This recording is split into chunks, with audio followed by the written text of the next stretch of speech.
नमस्कार। Chapter 2 is matter around us pure. क्या हमारे आसपास के पदार्थ शुद्ध हैं? जो भी हम पदार्थ देख रहे हैं वो शुद्ध है या नहीं। और हमने ये भी पढ़ लिया शुद्ध पदार्थ क्या होता है। शुद्ध पदार्थ वो होगा जिसमें सभी उसके कण एक जैसे हो, उसके जो संगठक है वो पूरा एक जैसे हो, मतलब सभी एक प्रकार के हो, तो वो होता है शुद्ध पदार्थ। शुद्ध पदार्थ। इसके बाद हम विलयन पढ़ा था और फिर हमने पढ़ी थी विलयन की सांद्रता। सांद्रता के आधार पर विलयन के कुछ प्रकार हम पढ़ना चाह रहे हैं। आज की क्लास में पढ़ेंगे हम सांद्रता के आधार पर। सांद्रता क्या होती है? किसी विलायक में विलेय की मात्रा। सांद्रता के आधार पर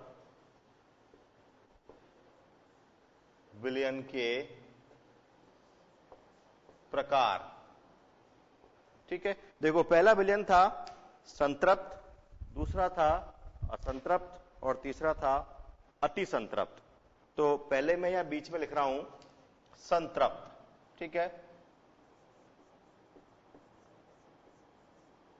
संतृप्त। इससे पहले आएगा असंतृप्त। ये पिछली क्लास में भी आपको समझाया गया था। और इसके आगे आएगा अति संतृप्त, सैचुरेटेड।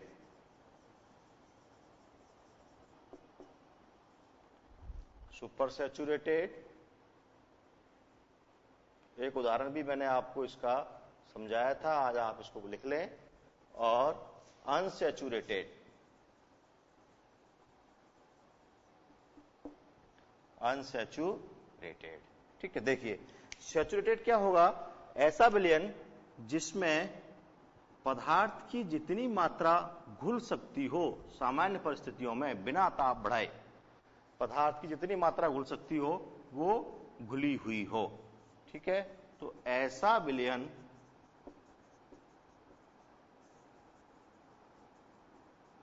जिसमें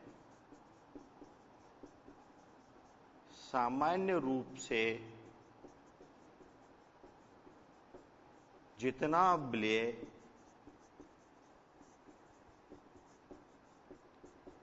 घोला जा सकता हो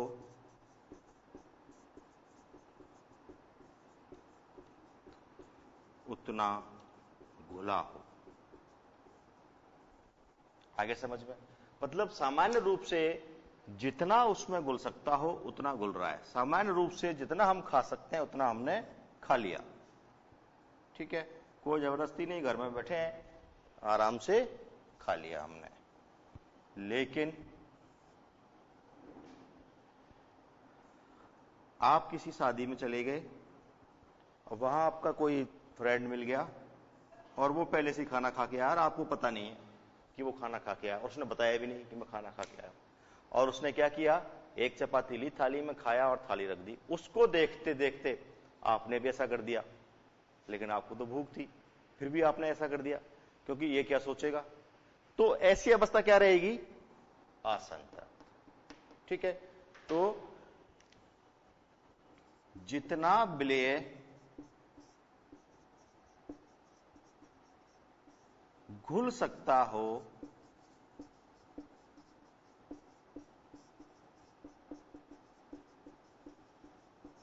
उससे कम घोला जाए। ठीक है, जितना घुल सकता हो उससे कम घोला जाए, सामान्य अवस्था है।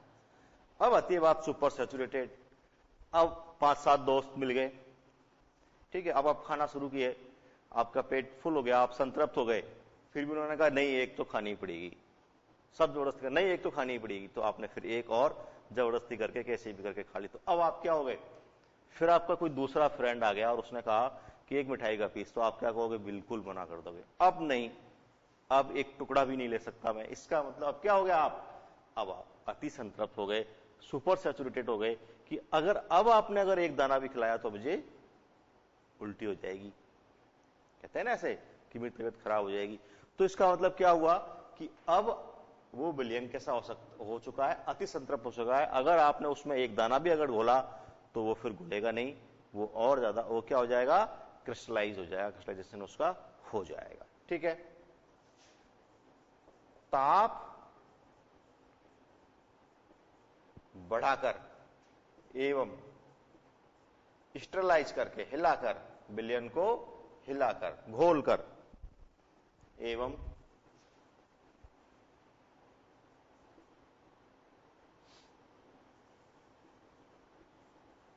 घोलकर संतृप्त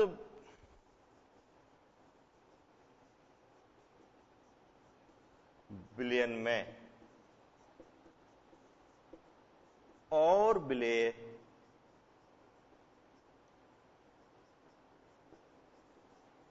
घोलने पर अति संतृप्त विलयन प्राप्त होता है।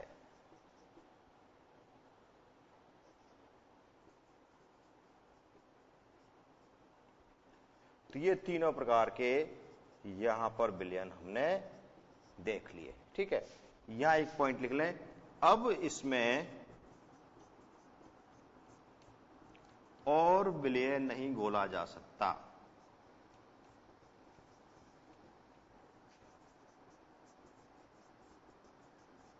अब इसमें और विलय नहीं घोला जा सकता, अब नहीं घोल सकते। जितना ताकत थी उतना उसमें घुल चुका। इसका मतलब जो विलायक के जो अणु थे उनके बीच में जो रिक्त स्थान था ना, वो पूरा भर चुका है। अब वहां पर कोई नया कण नहीं आएगा। तो ये है सुपर सैचुरेटेड सॉल्यूशन।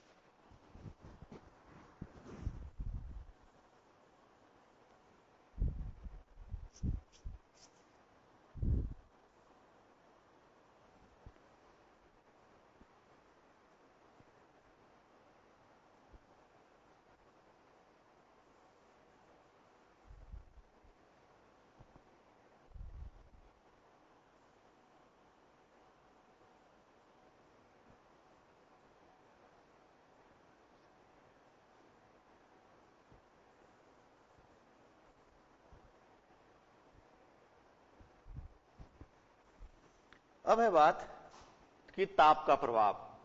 ताप से क्या होगा? देखिए, संतृप्त विलयन था, यहां हमने ताप बढ़ाया, ताप बढ़ा करके हम उसमें और विलय घोल पा रहे थे।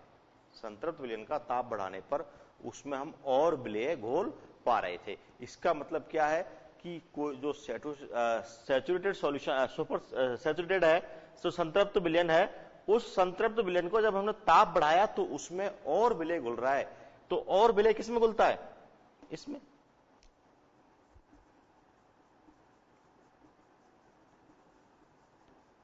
भाई इसमें यही तो है कि और विलय घुल सकता है, यहां पर और विलय नहीं घुल सकता। ठीक है, इसका मतलब इस संतृप्त विलयन का अगर मैं ताप बढ़ा दूं, इस संतृप्त विलयन का ताप बढ़ाने पर, समझना ध्यान से, ताप बढ़ाने पर इसमें और विलय घुल गया। ताप बढ़ाने पर इसमें और विलय घुल गया। ठीक है, इसका मतलब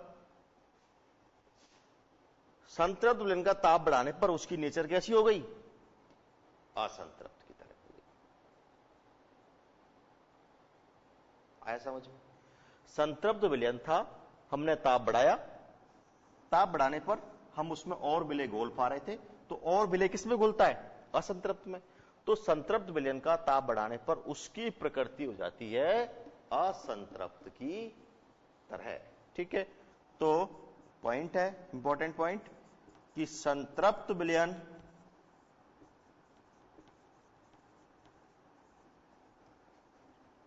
ताप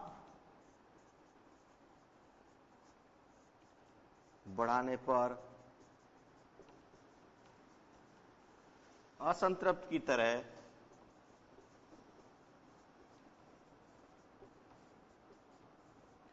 व्यवहार करता है। संतृप्त विलयन ताप बढ़ाया तो उसकी नेचर कैसी हो जाएगी? असंतृप्त हो जाएगी।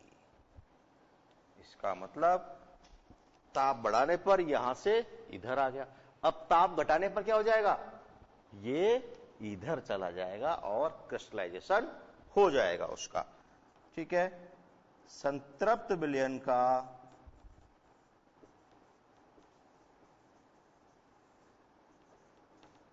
ताप घटाने पर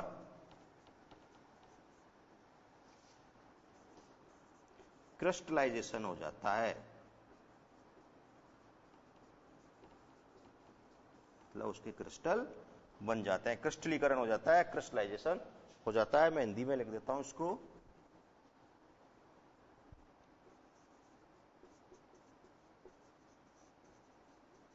क्रिस्टलीकरण मतलब विलेय के क्रिस्टल बन जाते हैं, विलेय पृथक हो जाता है। तो ये दोनों ताप के प्रभाव हो गए। यहां पर अगर ताप बढ़ाया तो इधर आ जाएगा और ताप घटाया तो उधर जैसी प्रकृति। अतिसंतृप्त विलयन क्या होता है, इससे क्रिस्टलाइजेशन किया जा सकता है। ठीक है, जैसे कॉपर सल्फेट के क्रिस्टल बनाने हैं आपको, तो पानी के अंदर आप कॉपर सल्फेट घोलते जाइए, घोलते जाइए, घोलते जाइए।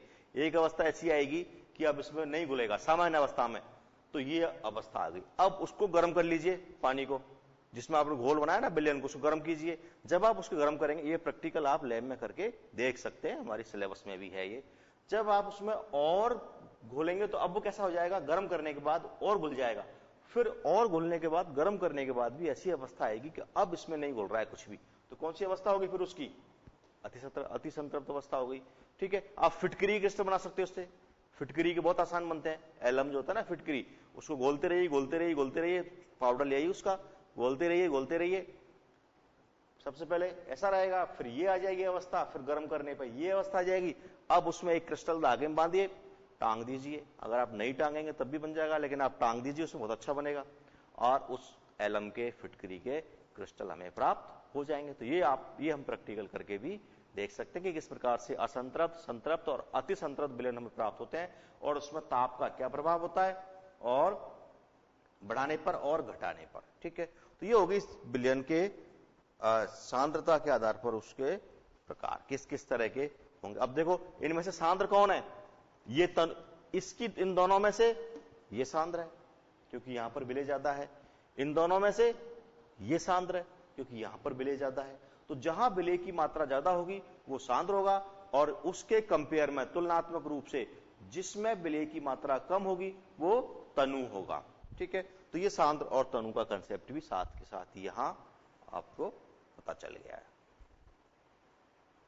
ठीक है, अब यहां से हम इन दोनों से क्या स्टेटमेंट निकाल सकते हैं कि ताप बढ़ाने पर विलेयता बढ़ती है, ताप बढ़ाने पर विलेयता बढ़ती है और ताप घटाने पर विलेयता घटती है ना। स्टेटमेंट सीधा बन गया, ताप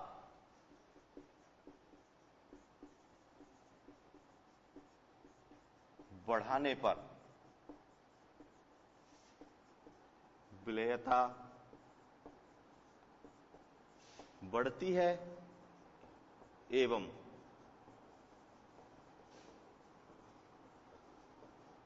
ताप घटाने पर विलेयता घटती है। क्लियर? तो ये एक स्टेटमेंट हमें पता चल गया। अभी दाब का प्रभाव भी हम देख लेंगे, क्योंकि दाब का प्रभाव अलग अलग अवस्थाओं में अलग होता है। द्रव में अलग तरह का होगा और ठोस और द्रव के बीच में अलग तरह का, द्रव और गैस के बीच में अलग तरह का। दोनों ताप का भी ऐसा होता है वहां पर।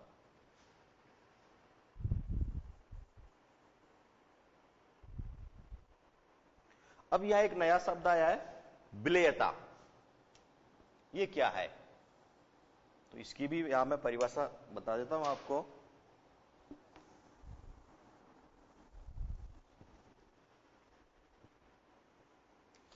विलेयता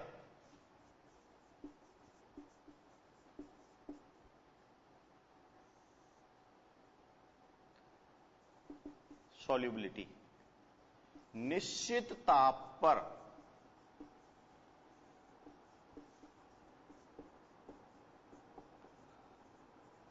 सौ ग्राम विलायक में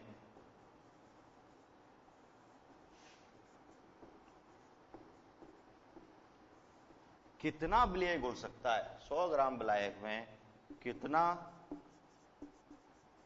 विलेय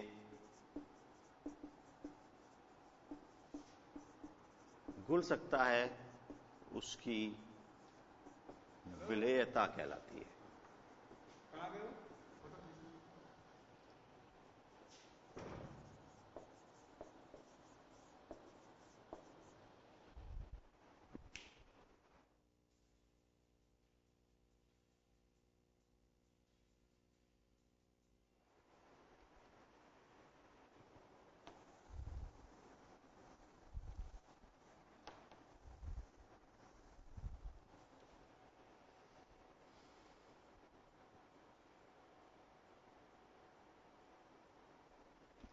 ये है विलेयता,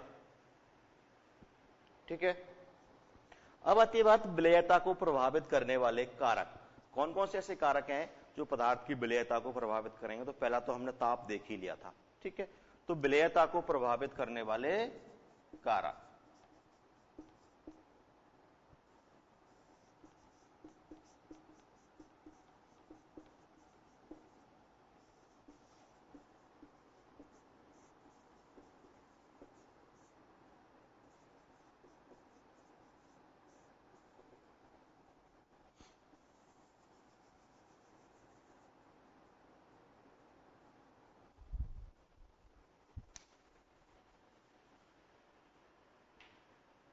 सबसे पहला है तापमान। इज डायरेक्टली प्रोपोर्शनल टू विलेयता। ये डायरेक्टली प्रोपोर्शनल का उपयोग मैं पहले भी कर चुका हूं, है ना। तो तापमान से विलेयता सीधे सीधे प्रभावित होती है। यदि आप तापमान बढ़ाएंगे तो विलेयता बढ़ जाएगी। एक्सेप्शन अभी हम देख लेंगे, अपवाद भी है इसके, ठीक है। तो वो अभी थोड़ी देर बाद हम देखेंगे। यदि आप किसी विलयन का तापमान बढ़ाएंगे तो उसमें विलेयता बढ़ती जाएगी, ठोस पदार्थ उसमें और घुलता चला जाएगा। पानी के अंदर चीनी है, आप चीनी को ठंडे पानी में घोल लीजिए, ठंडा पानी फ्रिज से निकालिए, बिल्कुल आप उसमें 1 चम्मच डालिए, घुल जाएगी, 2 डालिए, घुल जाएगी, 3 डालिए, लेकिन एक अवस्था ऐसी आएगी कि फिर नहीं घुलेगा। फिर आप उसको हल्का सा गर्म कर दीजिए, फिर उसमें 1 चम्मच और घुल जाएगी, फिर हल्का सा ताप और बढ़ा दीजिए तो उसमें आधी चम्मच और घुल जाएगी, लेकिन लास्ट में एक अवस्था फिर भी आएगी। तो तापमान बढ़ाने पर विलेयता बढ़ गई, मतलब वो अधिक विलेय को घोल सक रहा है, अधिक विलेय को घोलने में सक्षम हो रहा है विलायक। कब? जब हमने उसका ताप बढ़ाया, ठीक है। ये भी आप देखते भी होंगे कि गर्म पानी में चीनी जल्दी घुल जाएगी या नमक जल्दी घुल जाएगा, और ठंडे पानी में थोड़ा सा समय लगाएगा क्योंकि तापमान उसका कम है, ठीक है।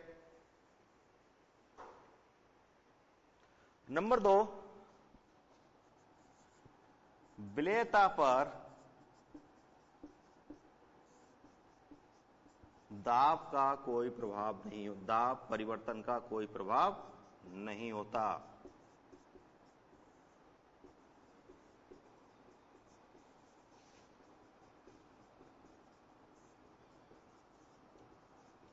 दाब परिवर्तन का कोई प्रभाव नहीं होता, ठीक है। इसके भी अपवाद है, एक्सेप्शन है, जो अभी कुछ समय बाद हम लेंगे, ठीक है।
ब्रेक के बाद आगे बढ़ते हैं।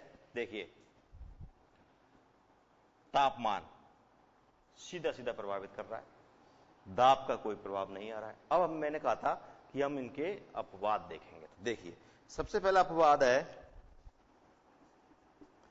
कि अगर गैस को द्रव में घोला जाए और वहां हम ताप बढ़ा दें तो विलेयता घट जाएगी। ठीक है, तो आप फर्स्ट पॉइंट लिखें कि गैस की, अपवाद हो गया ना ताप बढ़ाने का, द्रव में विलेयता ताप बढ़ाने पर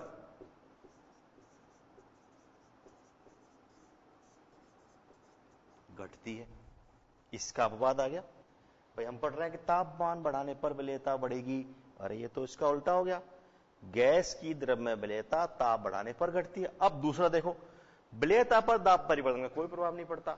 अब इसका भी यहां पर यह अपवाद है कि गैस की द्रव में विलेयता दाब बढ़ाने पर बढ़ती है।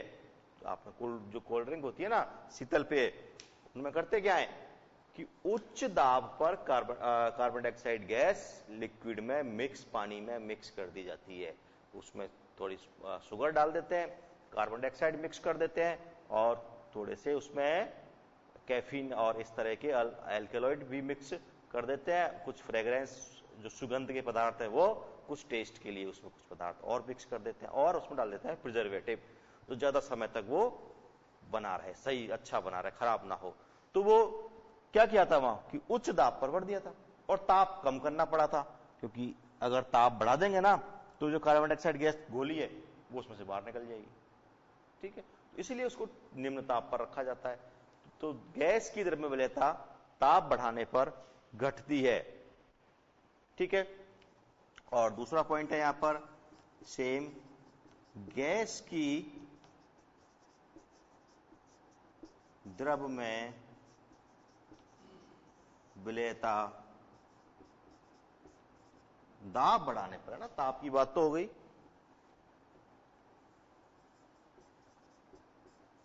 दाब बढ़ाने पर बढ़ती है। ठीक है, कर ले आप दोनों पॉइंट्स को।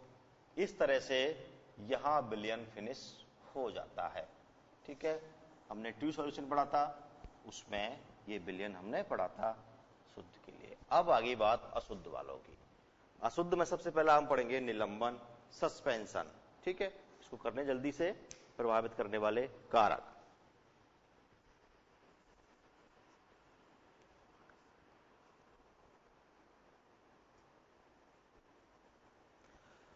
नंबर 2 है निलंबन।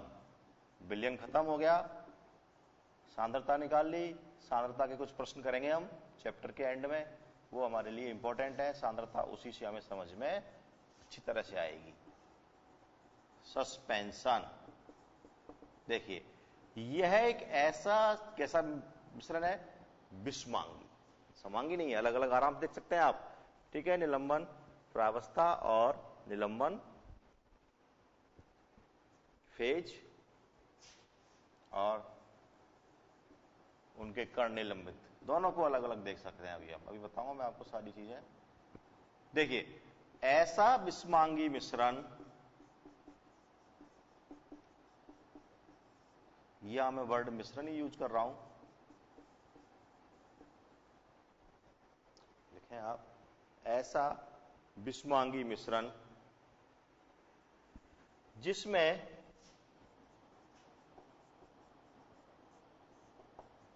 विलेय के कण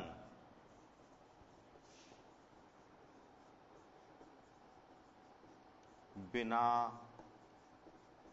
घुले, घुलते नहीं है, जिसमें विलेय के कण बिना घुले विलायक में मिले रहते हैं, घुलते नहीं है।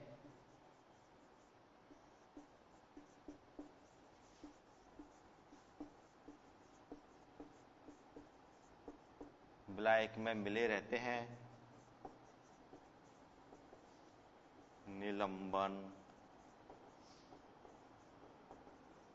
कहलाता है। ठीक, खूब देखा है आपने निलंबन।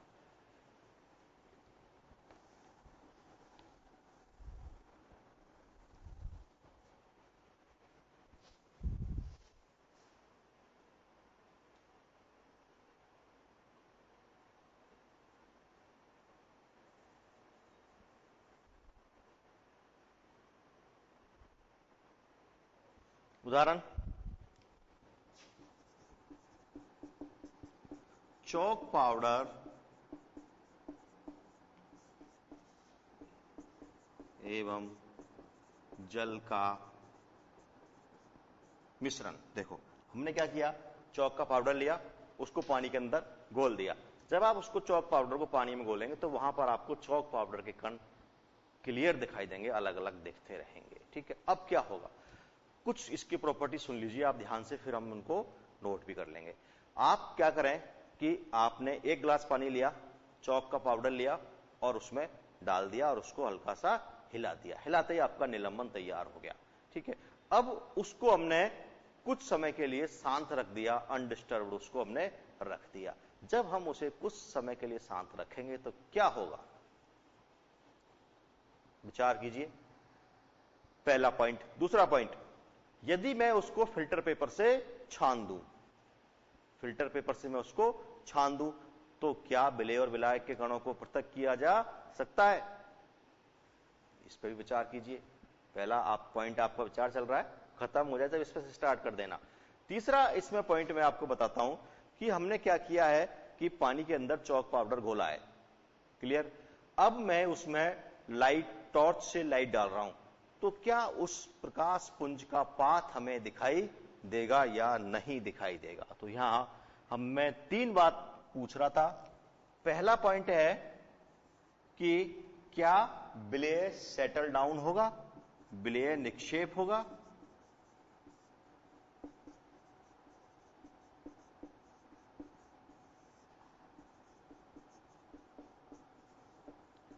विलेय निक्षेपित होगा या नहीं होगा, पहला पॉइंट, क्लियर। दूसरा पॉइंट, छानने पर पृथक होंगे दोनों। और तीसरा पॉइंट, प्रकाश पुंज दिखाई देगा या फिर नहीं। ये तीनों ही काम विलयन में नहीं हो रहे थे। अगर यहां विलयन होता ना, तो विलयन के लिए ये तीनों चीज, निक्षेपण भी नहीं, पृथक्करण भी नहीं और प्रकाश पुंज भी नहीं। विलयन के लिए ऐसा था क्योंकि विलयन था ट्रू सॉल्यूशन, वो मिश्रण नहीं था, वो ट्रू सॉल्यूशन था, सत्य विलयन था, समांगी मिश्रण था वो। ठीक है, लेकिन यहां ये कैसा है, हमने यहां वर्ड यूज किया है विषमांगी। विषमांगी का मतलब दोनों को हम अलग अलग देख सकते हैं। विषमांगी का मतलब होता है दोनों को हम पृथक रूप से देख सकते हैं। तो हम देख ही रहे थे, चौक के अंदर से, पानी के अंदर से हम चौक पाउडर घोलेंगे, दोनों अलग अलग उसमें दिखाई दे रहा है। ठीक है, तो इसका मतलब निलंबन में क्या है, क्या निक्षेपित होगा? हां, निक्षेपित हो जाएगा। इसका मतलब अगर आपने उस चौक पाउडर और पानी के निलंबन को कुछ समय के लिए शांत छोड़ दिया, तो वो क्या हो जाएगा, सेटल डाउन हो जाएगा, निक्षेपित हो जाएगा। नीचे चौक पाउडर बैठ जाएगा, ऊपर पानी प्योर हो जाएगा। ऐसा मिट्टी के सॉल्यूशन में भी, मिट्टी के पानी और मिट्टी के घोल में भी यही होता है। तो वो भी क्या है फिर, सस्पेंशन। भाई मिट्टी पानी के अंदर घुली हुई है, मिट्टी के बड़े छोटे थोड़े मोटे कण है, वो पानी के अंदर घुले हुए हैं। जब वो पानी के अंदर घुले हुए हैं और पानी को आपने शांत छोड़ दिया, तो क्या हो जाएगा, मिट्टी नीचे बैठ जाएगी और पानी ऊपर शुद्ध हो जाएगा। पहली चीज, ठीक है, यस हो गया। दूसरी, क्या छानने पर पृथक होंगे? हां, इन दोनों को हम छानने पर भी पृथक कर देंगे। जैसे ही आप फिल्टर पेपर से छानेंगे, चौक पाउडर तो आपके फिल्टर पेपर में रह जाएगा और शुद्ध पानी छन छन के नीचे आ जाएगा, साफ पानी नीचे आ जाएगा। ठीक है, क्या प्रकाश पुंज दिखाई देगा? यस, प्रकाश पुंज का रास्ता, पाथ है, बिल्कुल क्लियर दिखाई दे जाएगा। देखो प्रकाश पुंज कैसे दिखाई देता है। ये एक गिलास अगर मैं ले लूं और इस गिलास में मैंने क्या ले लिया, निलंबन, ठीक है ना। अब यहां से मैं टॉर्च से इसमें प्रकाश डाल रहा हूं, इधर जैसे मैं इधर से जैसे ही प्रकाश डालूंगा इस पर, तो क्या होगा, इस लाइट का इसके अंदर ऐसे पाथ दिखाई दे जाएगा। ये लाइट यहां से ऐसे जा रही है, ठीक है, लेकिन विलयन में ऐसा नहीं होगा, समांगी मिश्रण में ऐसा नहीं होगा। तो ये तीनों पॉइंट हमारे काम के हैं।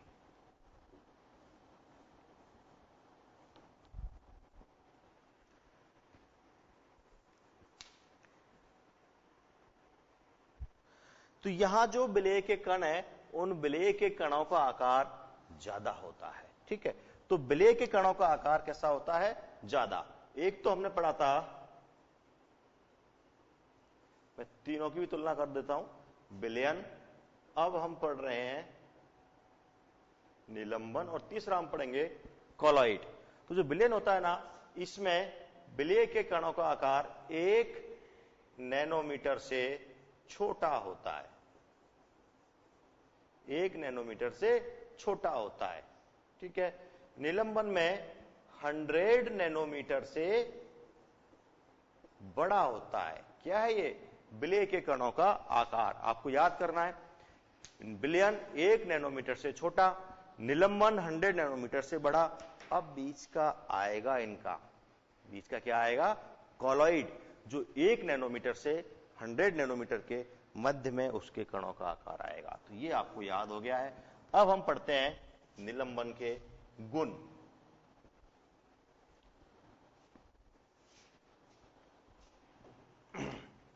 निलंबन के गुण, पहला गुण है, यह विषमांगी मिश्रण है। कैसा मिश्रण है? विषमांगी। ठीक है, दूसरा है, विलेय के कणों का आकार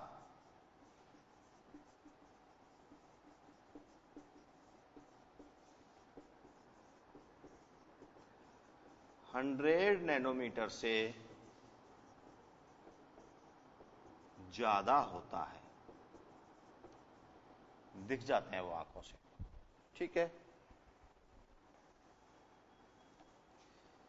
विलेय के कणों का आकार 100 नैनोमीटर से ज्यादा होता है।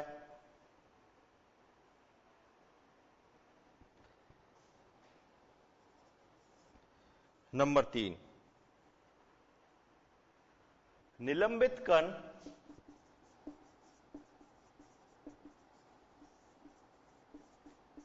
प्रकाश किरण पुंज को फैला देते हैं।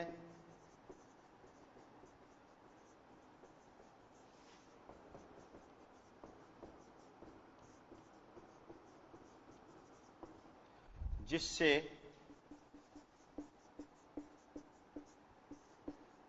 प्रकाश का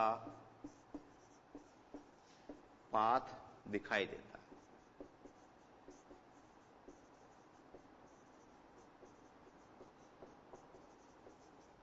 प्रकाश का पाथ दिखाई देता है।